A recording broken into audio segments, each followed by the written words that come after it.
Also ich bin selber viel bewusster.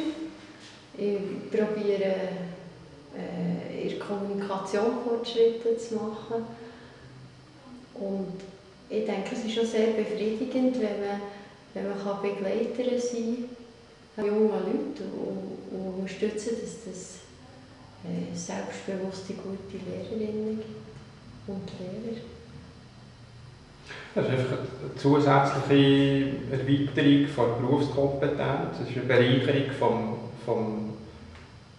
vom Lehrersein. Also das auch mit Erwachsenen, mit Kolleginnen und Kollegen oder eben mit Mentees, mit jungen Kolleginnen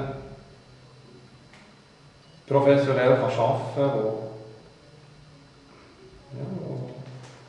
die frisch aus der Ausbildung kommen und eigentlich jetzt den Beruf von der Pike auf müssen lernen.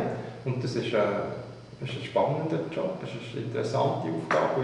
Ich möchte es allen gönnen, dass sie das auch machen können und ich empfehle wirklich, diesen Kurs zu besuchen. Und das ist schon eine dankbare Aufgabe, also ich bekomme sehr viel zurück von den Kolleginnen und Kollegen, die ich als Mentor arbeiten kann. Und das bereichert auch mich als der Austausch bereichert sowieso immer und sich Zeit nehmen, sich mit den Fragen zu befassen, die Anfängerinnen und Anfänger geben, das gibt einem auch wieder ganz viel mit, für dass man nachher selber besser wird als Lehrerin, weil ja Schule einfach Beziehung ist.